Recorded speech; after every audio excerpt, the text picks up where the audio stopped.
के सदियों से सेकुलरिज्म के लिए, आपसी भाईचारे के लिए जाना जाता है। यहाँ पे गुज्जर भी रहते हैं, पहाड़ी भी रहते हैं, यहाँ ब्राह्मण भी रहते हैं, राजपूत भी रहते हैं और हम सब एक जैसे रहते हैं, भाइयों की तरह रहते हैं। यहाँ की पब्लिक में दो ही चीजें कॉमन हैं, वो है इंसानियत और गुर्बत। एलजी साहब, जहां इंसानियत हमारे लिए बाइस फख्र है, वही गुर्बत हमारी तकदीर क्यों है? ये सवाल मैं अवाम की तरफ से यहाँ की गवर्नमेंट को पूछना चाहूंगा। आज आप हमारे दुख में भी शामिल हुए, इसके लिए भी हम आपका शुक्रगुजार हैं। आपने इंसाफ दिलाने में बहुत बड़ी मदद की है उन 3 मासूम बच्चों के लिए, और एक आपने मैसेज भी दिया है कि हिंदुस्तान का कानून सबसे बड़ा है। कोई इंसान, कोई एजेंसी, कोई फोर्स बड़ी नहीं है, हिंदुस्तान का कॉन्स्टिट्यूशन सबसे बड़ा है। हमें इंसाफ, यहाँ पे बहुत सारे लोगों ने कोशिश की, सियासी पार्टियों ने एक एंटी इंडिया जो सेंटीमेंट फैलाने की कोशिश की, लेकिन यहाँ की अवाम ने और जो विक्टिम हैं उनकी फैमिली ने मुंह तोड़ जवाब दिया। उन्होंने हिंदुस्तान के कॉन्स्टिट्यूशन में अपना यकीन दिलाया। उन्होंने कहा कि अगर हमें इंसाफ मिलेगा तो प्राइम मिनिस्टर मोदी दिलाएंगे, मनोज सिन्हा साहब दिलाएंगे, यहाँ का कानून दिलाएगा, ना कि कोई आगे बाहर से दिलाएगा। और आज इंशाल्लाह उनको 50% इंसाफ मिल गया है। और ये 30 साल में एक हिस्ट्री है कि एक स्टेट हेड किसी ऐसी विक्टिम फैमिली से मिलने जा रहा है।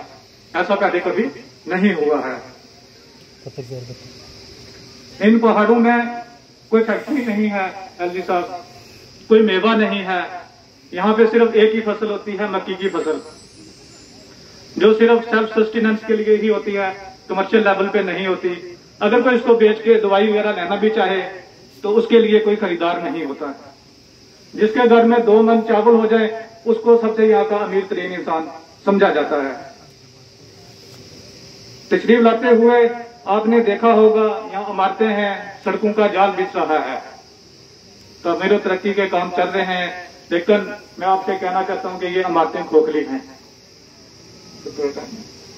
ये इमारतें खोखली हैं, एक धोखा है। मैं इसकी एक एग्जांपल देना चाहता हूँ। 2 साल पहले मेरे वालिद साहब अपनी नौकरी से रिटायर होके, उन्होंने पंचायती राज में अपना यकीन था उनको कि यहाँ पे डेवलपमेंट कराएंगे, पब्लिक की सेवा करेंगे। वो सामने की पहाड़ी पे इस गांव में मीटिंग कर रहे थे, उनको अचानक हार्ट अटैक आ गया। मेरी सिस्टर डॉक्टर है, मैंने उसको फोन किया कि क्या करें। उसने कहा जी रोड में लाओ, एम्बुलेंस आएगी। जब तक हम रोड में जाते 2 घंटे का सफर था। उसने कहा जी आप ऐसा करो कि एक एस्प्रिन की टेबलेट कहीं से मुहैया करके उनको दो। हम तड़पते रहे, एक एस्प्रिन की टेबलेट हमें मुहैया नहीं हुई और वो तड़प के मेरे हाथों में जान दे गए। यहाँ पे पीएचसी है, डॉक्टर नहीं है, एम्बुलेंसेज नहीं है, सिर्फ बिल्डिंगों के ढांचे हैं। हम चाहते हैं,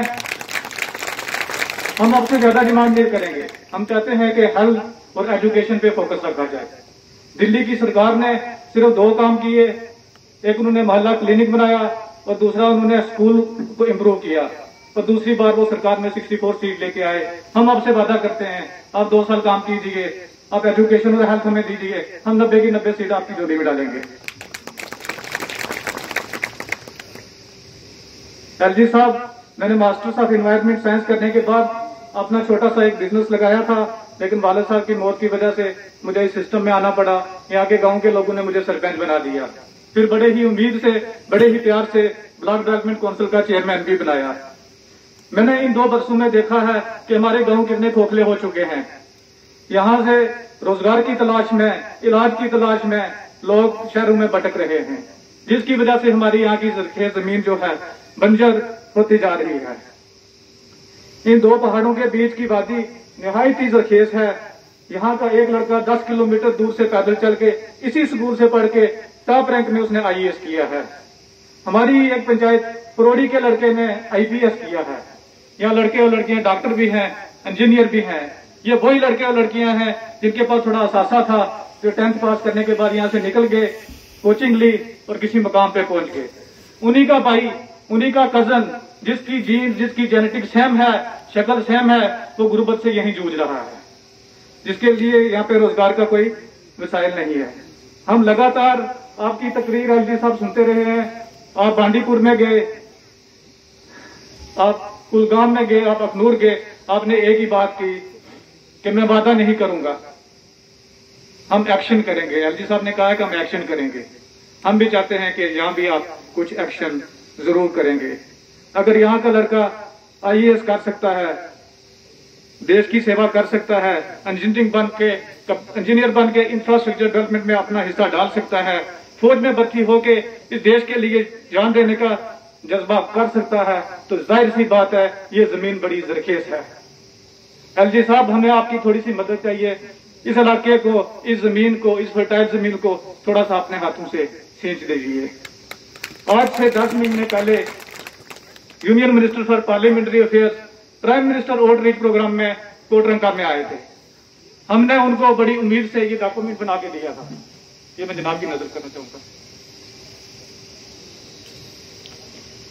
तो बड़े लोगों ने एक्साइटमेंट से उसमें पार्टिसिपेशन की थी। हमें लगा था कि कुछ ना कुछ जरूर होगा, लेकिन 10 महीनों से उन्होंने हमारा हाल वापस नहीं जाना। लेकिन मैं फिर से वही दोहरा रहा हूं। मेरे जो सरपंच भाई हैं, तब उनसे मैंने पूछा था क्या काम करें। उन्होंने छोटे छोटे काम बताए। मैंने कहा एक तारीखी मौका है, कोई बड़ी चीज मांगते हैं। बड़ी तो नहीं मिली, वो छोटी से भी गए हम। लेकिन मैं फिर से वही दोहराना चाहता हूं। हम चाहते हैं कि बिजली पानी की रूटीन स्कीमों से उठ के आत्मनिर्भर भारत की बुनियाद इस ब्लॉक से रखी जाए। इस ब्लॉक को ऐसा मॉडल बनाया जाए जिसको पूरे हिंदुस्तान में रेप्लिकेट किया जा सकता है। हम चाहते हैं कि कोटा के रेगिस्तान अगर कोचिंग के लिए मशहूर है, तो हमारी कोटरंगा की जो ये वादी है, ये बोर्डिंग स्कूल के लिए ये भी मशहूर हो सकती है। यहाँ भी डिग्री कॉलेज हो सकता है। हमारे बच्चे यहाँ से रजौरी जाते हैं, कोई रूम का किराया नहीं दे पाता, कोई मेस का खाने के लिए पैसे नहीं होते हैं। पैसे न होने की वजह से उनकी पढ़ाई छूट जाती है। ये एक बहुत बड़ी डिमांड है कॉलेज की। और स्किल डेवलपमेंट के लिए रोजगार का एक बहुत बड़ा जो मसला है।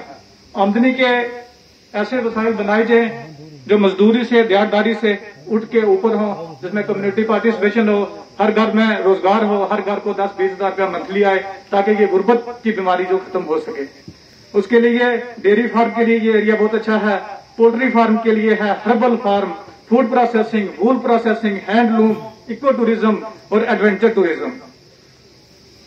क्योंकि इकोनॉमी जो है वो सबसे बड़ा मसला है यहाँ पे। क्योंकि गुर्बत से इंसान मौत से एक बार मरता है, गुर्बत से हर रोज मरता है यहाँ पे।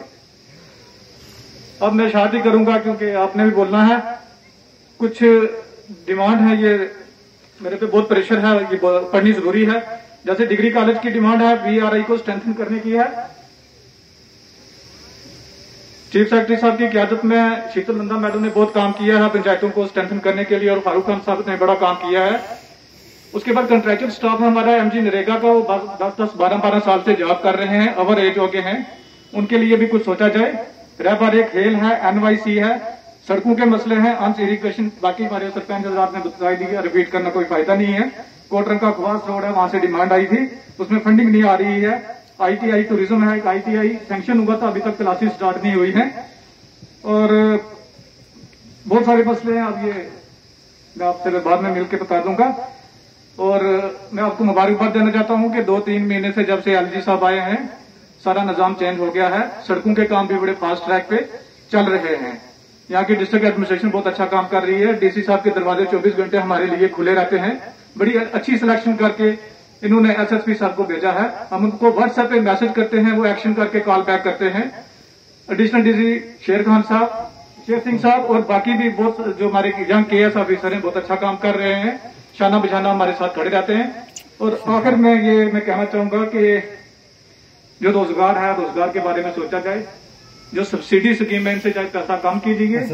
ये मीठा जहर ही लगता है मुझे, लेकिन रोजगार के लिए, बिजनेस के लिए कुछ किया जाए बच्चों के लिए।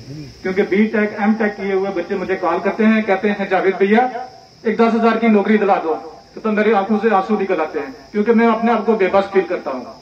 तो लिहाजा मैं आपका शुक्रगुजार हूँ, आप आए, शुक्रिया बहुत बहुत। इन्हीं अल्फाज पे मैं खत्म करता हूँ।